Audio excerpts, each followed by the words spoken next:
ओम शांति। 2 जून 2022।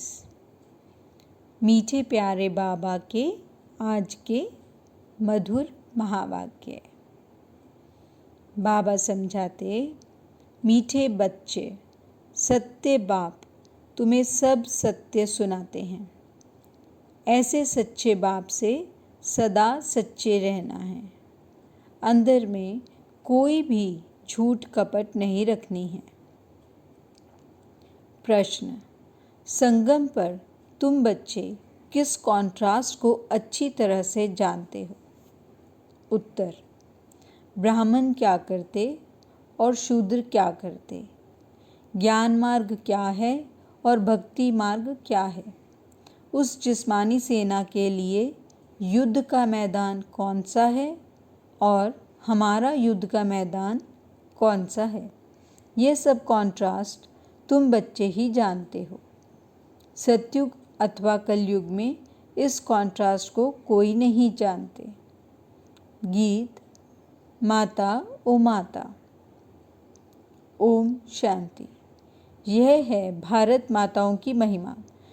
जैसे परमपिता परमात्मा शिव की महिमा है, सिर्फ एक माता की महिमा तो चल ना सके, एक तो कुछ कर ना सके, ज़रूर सेना चाहिए। सेना बगैर काम कैसे चले। शिव बाबा है एक, वह एक ना हो तो माताएं भी ना हों, ना बच्चे हों, ना ब्रह्मा कुमार और कुमारियां हों। मेजॉरिटी माताओं की है, इसलिए माताओं को ही महिमा दी गई है। भारत माताएं जो शिव शक्ति गुप्त सेना हैं और अहिंसक हैं, कोई भी प्रकार की हिंसा नहीं करती हैं। हिंसा 2 प्रकार की होती है, एक है काम कटारी चलाना, दूसरा है गोली आदि चलाना, क्रोध करना, मारना आदि। इस समय जो भी जिस्मानी सेनाएं हैं वह दोनों हिंसा करती हैं। आजकल बंदूक आदि चलाना माताओं को भी सिखाते हैं। वह हैं जिस्मानी सेना की माताएं और यह हैं रूहानी सेना की दैवी संप्रदाय वाली माताएं।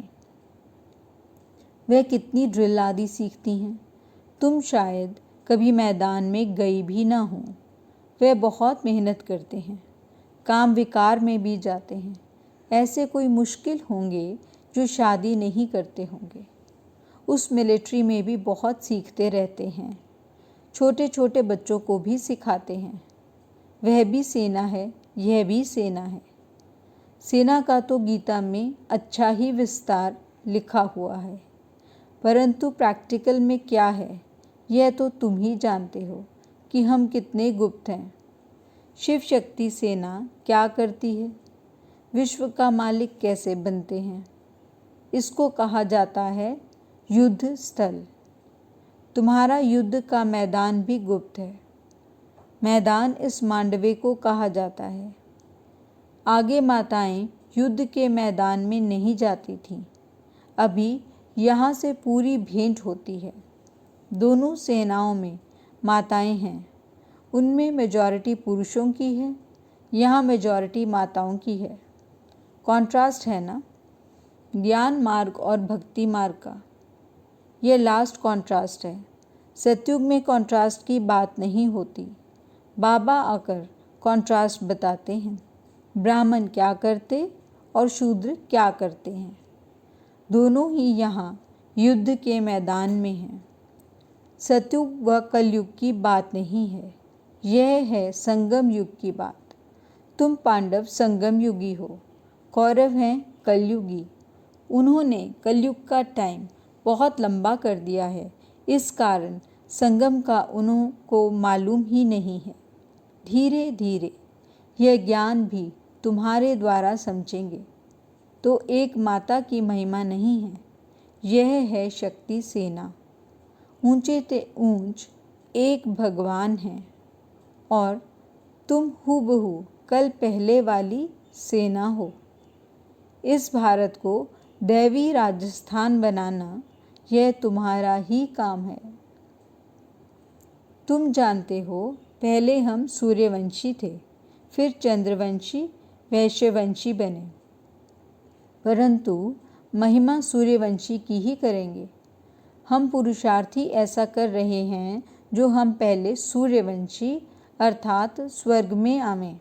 सतयुग को स्वर्ग कहा जाता है, त्रेता को वास्तव में स्वर्ग नहीं कहा जाता है। कहते भी हैं फलाना स्वर्ग पधारा, ऐसे तो नहीं कहते फलाना त्रेता में राम सीता के राज्य में गया। भारतवासी जानते हैं कि बैकुंठ में श्री कृष्ण का राज्य था, परंतु श्री कृष्ण को द्वापर में ले गए हैं। मनुष्यों को सत्य का पता ही नहीं है। सत्य बताने वाला सतगुरु कोई उनको मिला ही नहीं है। तुमको मिला है, वह सब सच बताते हैं और सच्चा बनाते हैं। बच्चों को कहते हैं, बच्चे तुम कभी भी झूठ कपट नहीं करना, तुम्हारा कुछ भी छिपा नहीं रहेगा। जो जैसा कर्म करते हैं ऐसा पाते हैं। बाप अच्छे कर्म सिखलाते हैं। ईश्वर के पास कोई का विकर्म छिप नहीं सकता। कर्म भोग भी बहुत कड़ा होता है। भल तुम्हारा ये अंतिम जन्म है तो भी सज़ा तो खानी पड़ेगी, क्योंकि अनेक जन्मों का हिसाब किताब चुकतू होना है। बाबा ने समझाया है, काशी कलवट खाते हैं तो जब तक प्राण निकलें तब तक भोगना भोगनी पड़ती है। बहुत कष्ट सहन करना पड़ता है। एक तो कर्म भोग बीमारी आदि का, दूसरा फिर विकर्मों की सज़ा। उस समय कुछ बोल नहीं सकते, चिल्लाते रहते हैं, त्राही त्राही करते हैं। पाप आत्माओं को यहाँ भी सज़ा वहाँ भी सज़ा मिलती है। सतयुग में पाप होता ही नहीं। न कोर्ट न मैजिस्ट्रेट होते हैं, न गर्भ जेल की सज़ा होती है। वहाँ गर्भ महल होता है। दिखाते भी हैं पीपल के पत्ते पर कृष्ण अंगूठा चूसता हुआ आया, वह गर्भ महल की बात है। सतयुग में बच्चे बड़े आराम से पैदा होते हैं। आदि मध्य अंत सुख ही सुख है। इस दुनिया में आदि मध्य अंत दुख ही दुख है। अभी तुम सुख की दुनिया में जाने के लिए पढ़ रहे हो। ये गुप्त सेना वृद्धि को पाती रहेगी। जितना जो बहुतों को रास्ता बताएंगे वह ऊंच पद पाएंगे। मेहनत करनी है याद की। बेहद का वर्षा जो मिला था वह अब गंवाया है, अब फिर से पा रहे हैं। लौकिक बाप पारलौकिक बाप दोनों को याद करते हैं। सतयुग में एक लौकिक को याद करते, पारलौकिक को याद करने की ज़रूरत ही नहीं। वहाँ सुख ही सुख है। यह ज्ञान भी भारतवासियों के लिए है और धर्म वालों के लिए नहीं है। परंतु जो और धर्मों में कन्वर्ट हो गए हैं वह निकल आएंगे, आकर योग सीखेंगे। योग पर समझाने के लिए तुमको निमंत्रण मिलता है तो तैयारी करनी चाहिए। समझाना है, क्या तुम भारत का प्राचीन योग भूल गए हो? भगवान कहते हैं मन मना भव। परम पिता परमात्मा कहते हैं निराकारी बच्चों को कि मुझे याद करो तो तुम मेरे पास आएंगे। तुम आत्मा इन ऑर्गन से सुनती हो, मैं आत्मा इन ऑर्गन्स के आधार से सुनाता हूँ। मैं सबका बाप हूँ। मेरी महिमा सब गाते हैं। सर्वशक्तिमान, ज्ञान का सागर, सुख का सागर आदि आदि। यह भी टॉपिक अच्छी है।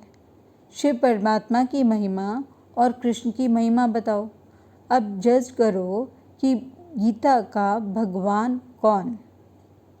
यह ज़बरदस्त टॉपिक है, इस पर तुम्हें समझाना है। बोलो, हम जास्ती समय नहीं लेंगे, 1 मिनट दें तो भी ठीक है। भगवानुवाच मन मना भव। माम एकम याद करो तो स्वर्ग का वर्षा मिलेगा। ये किसने कहा? निराकार परमात्मा ने ब्रह्मा तन द्वारा ब्राह्मण बच्चों को कहा। इनको ही पांडव सेना भी कहते हैं। रूहानी यात्रा पर ले जाने के लिए तुम पंडे हो। बाबा निबंध देते हैं, उनको फिर कैसे रिफाइन कर समझाएं। सो बच्चों को ख्याल करना है। बाप को याद करने से ही मुक्ति, जीवन मुक्ति का वर्षा मिलेगा। हम ब्रह्मा कुमार और कुमारियां हैं। वास्तव में तुम भी हो, परंतु तुमने बाप को पहचाना नहीं है। तुम बच्चे अभी परमपिता परमात्मा द्वारा देवता बन रहे हो। भारत में ही लक्ष्मी नारायण का राज्य था। छोटे छोटे बच्चे बुलंद आवाज़ से बड़ी बड़ी सभा में समझाएं तो कितना प्रभाव पड़ेगा। समझेंगे, ज्ञान तो इनमें है। भगवान का रास्ता यह बताते हैं। निराकार परमात्मा ही कहते हैं, हे आत्माएं, मुझे याद करो तो तुम्हारे विकर्म विनाश होंगे। गंगा स्नान, तीर्थ आदि जन्म जन्मांतर करते करते पतित ही बनते आए। भारत की ही चढ़ती कला उतरती कला है। बाप राजयोग सिखलाकर चढ़ती कला अर्थात स्वर्ग का मालिक बनाते हैं। फिर माया रावण नर्क का मालिक बनाती है, तो उतरती कला कहेंगे ना। जन्म बाय जन्म थोड़ी थोड़ी उतरती कला होती जाती है। ज्ञान है चढ़ती कला, भक्ति है उतरती कला। कहते भी हैं भक्ति के बाद फिर भगवान मिलेगा, तो भगवान ही ज्ञान देंगे ना। वही ज्ञान का सागर है। ज्ञान अंजन सद्गुरु दिया, अज्ञान अंधेर विनाश। सद्गुरु तो एक परमपिता परमात्मा ही है। महिमा सद्गुरु की है ना कि गुरु की। गुरु लोग तो ढेर हैं, सद्गुरु तो एक है। वही सद्गति दाता, पतित पावन लिबरेटर है। अभी तुम बच्चे भगवानुवाद सुनते हो। माम एकम याद करने से तुम आत्माएं शांति धाम चली जाएंगी। वह है शांति धाम, वह है सुख धाम और यह है दुख धाम। क्या इतना भी नहीं समझते? बाप ही आकर पतित दुनिया को पावन दुनिया बनाते हैं। तुम जानते हो बेहद का सुख देने वाला बेहद का बाप ही है। बेहद का दुख रावण देते हैं, वह है बड़ा दुश्मन। यह भी कोई को पता नहीं है कि रावण राज्य को पतित राज्य क्यों कहा जाता है। अब बाप ने सारा राज हमको समझाया है। हर एक में यह 5 विकार प्रवेश हैं, इसलिए 10 शीश वाला रावण बनाते हैं। यह बात विद्वान पंडित नहीं जानते हैं। अब बाप ने समझाया है राम राज्य कब से कहाँ तक चलता है। यह बेहद की हिस्ट्री ज्योग्राफी समझाते हैं। रावण है बेहद का दुश्मन भारत का। उसने कितनी दुर्गति की है। भारत ही हेवन था जो भूल गए हैं। अभी तुम बच्चों को बाप की श्रीमत मिलती है। बच्चे बाप को याद करो। अल्फ और बे, परमपिता परमात्मा स्वर्ग की स्थापना करते हैं। रावण फिर नरक स्थापन करते हैं। तुमको तो स्वर्ग स्थापन करने वाले बाप को याद करना है। भल गृहस्थ व्यवहार में रहो, शादी आदि पर जाओ, जब फुर्सत मिले तो बाप को याद करो। शरीर निर्वाह अर्थ कर्म करते हुए जिसके साथ तुम्हारी सगाई हुई है उसे याद करना है। जब तक उनके घर जाएं तब तक भल तुम सब कर्तव्य करते रहो, लेकिन बुद्धि से बाप को भूलो नहीं। अच्छा, मीठे मीठे सिकिलदे बच्चों प्रति माता पिता बाप दादा का याद प्यार और गुड मॉर्निंग। रूहानी बाप की रूहानी बच्चों को नमस्ते। धारणा के लिए मुख्य सार। पहला पॉइंट, सजाओं से छूटने के लिए अपने सब हिसाब किताब चुकतू करने हैं। सच्चे बाप से कुछ भी छिपाना नहीं है। झूठ कपट का त्याग करना है। याद की यात्रा में रहना है। दूसरा पॉइंट, जैसे बाप अपकारियों पर भी उपकार करते हैं, ऐसे सब पर उपकार करना है। सबको बाप का सत्य परिचय देना है। वरदान।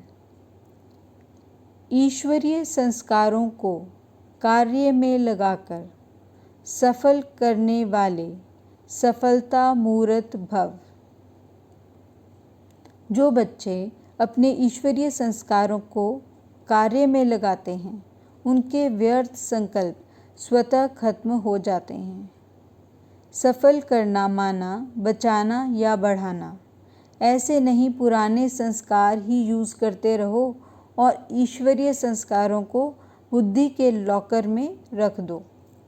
जैसे कईयों की आदत होती है अच्छी चीज़ें व पैसे बैंक अथवा अलमारियों में रखने की, पुरानी वस्तुओं से प्यार होता है, वही यूज़ करते रहते। यहाँ ऐसे नहीं करना। यहाँ तो मनसा से, वाणी से, शक्तिशाली वृत्ति से अपना सब कुछ सफल करो तो सफलता मूर्त बन जाएंगे। स्लोगन: बाप और मैं, यह छत्र छाया साथ है तो कोई भी विघ्न ठहर नहीं सकता। सभी ब्राह्मण बच्चों प्रति विशेष अटेंशन। परमात्मा महावाक्य: एक बल एक भरोसा, अर्थात सदा निश्चय हो कि जो साकार की मुरली है वही मुरली है, जो मधुबन से श्रीमत मिलती है वही श्रीमत है। बाप सिवाय मधुबन के और कहीं मिल नहीं सकता। सदा एक बाप की पढ़ाई में निश्चय हो। मधुबन से जो पढ़ाई का पाठ जाता वही पढ़ाई है, दूसरी कोई पढ़ाई नहीं। अगर कहाँ भोग आदि के समय संदेशी द्वारा बाबा का पाठ चलता है तो यह बिल्कुल रॉन्ग है, यह भी माया है। इसको एक बल एक भरोसा नहीं कहेंगे। मधुबन से जो मुरली आती है उस पर ध्यान दो, नहीं तो और रास्ते पर चले जाएंगे। मधुबन में ही बाबा की मुरली चलती है, मधुबन में ही बाबा आते हैं। इसलिए हर एक बच्चा यह सावधानी रखे, नहीं तो माया धोखा दे देगी। अच्छा, ओम शांति।